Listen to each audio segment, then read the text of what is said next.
Yo, welcome to the LA Flights podcast, man. Brought to you by Family of Kings Entertainment. I am your host, LA Trez, man, and I'm excited to get this show on the road, man. Get this podcast going finally. Seeing episode 1, you'll see that was just the introduction to give y'all a little insight about on what the podcast will be about. And I'm excited, man. Ready to get it rock and rolling, man. I'm looking forward to dropping these gems for the youth, man, trying to reach as many people as I can. So with that being said, I'm gonna jump right into what we're gonna be talking about today, man. The topic of the day basically is dying to live, man. We dying to live out here, and basically, in the literal sense, that is what our youth is going through right now. I did some research yesterday. I went to prb.org, the Population's Reference Bureau. I found out that Americans that's 25 or under are dying at a faster rate compared to their peers across the globe.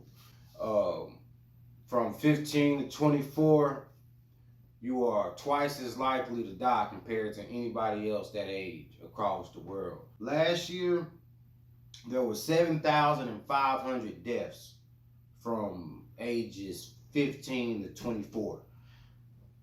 39% of that was suicides, and 61% was homicides.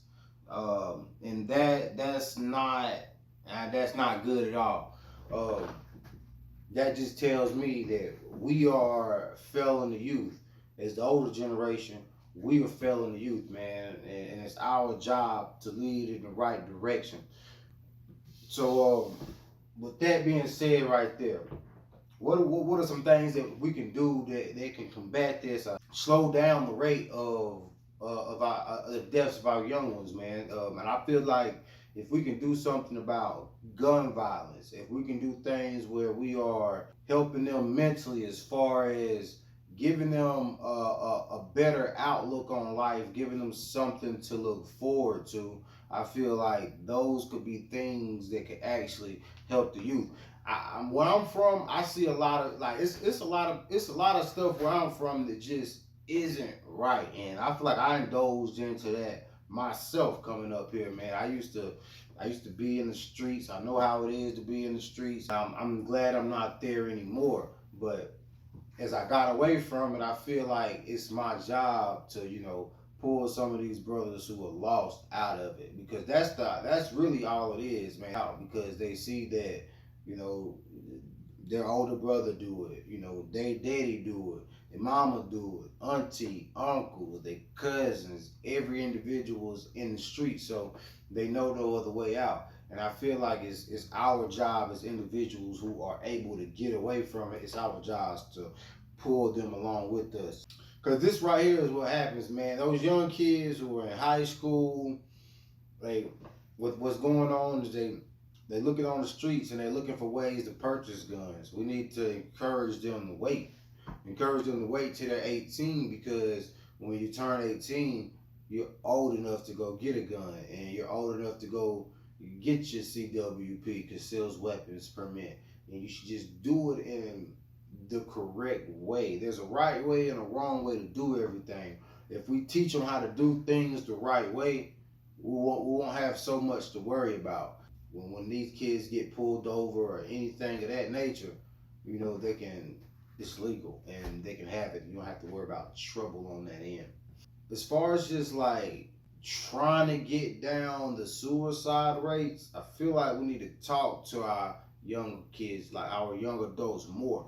I keep saying kids because it's from 15 to 24, but we need to talk to the youth a lot more, man. We need to encourage the youth to talk to us, ask questions, because it's only going to get harder out here. I know if you're my age right now, I'm 28 years old. So if you're 28 and older, or if you're just out here living on your own, you see how hard it is to live right now. The cost and price of living has skyrocketed, and it's only going to get worse. And if you're not around individuals who know this, well, I mean, they know it, but if you're not around individuals who telling you this, you're gonna be lost when it's time for you to get out here. And they think it's easy, then they get out here on their own and they see it's not, and they they choose that way out. And so if we encourage the younger folks to talk more, if we encourage it more by not being so judgmental on things, I feel like our generation is so judgmental on what the new generation has coming. It's like we tired of trying to show them. But I posted something on Facebook the other day. It was a little joke, man, and the guy commented on the within the post, and he was like, "It ain't our job to do something, Trez." And I'm like, bro, it is our job. We're the older individuals. It's our job to lead them in the right way. And if we're not, we're failing them.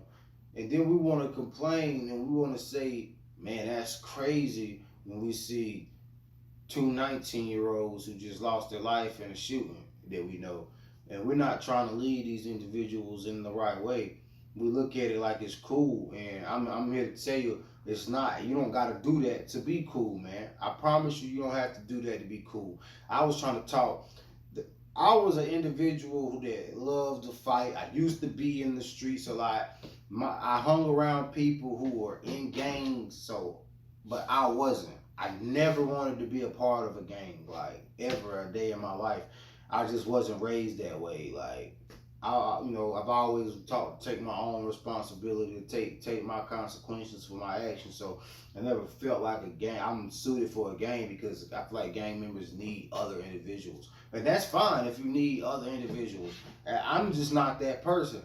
With us being cool, I'm gonna ride with you no matter what. I don't care what it is. I don't care if it's gang related or not. If you involved, I'm riding with you. That's my loyalty. And I seen that my loyalty was taking me places I didn't want to be.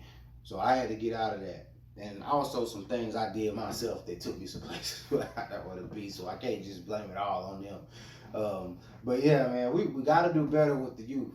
I'm all for the youth, man. I want to see the youth do better. I got kids of my own, man. I got a daughter and two sons, so I want to see them do great, and I don't want them to have to come up in a world and be, terrified because they might lose their life at a gas station because it's just getting senseless out here.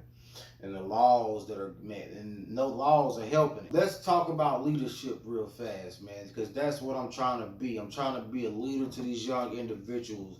Even when I was younger, I've always been told that I was a leader.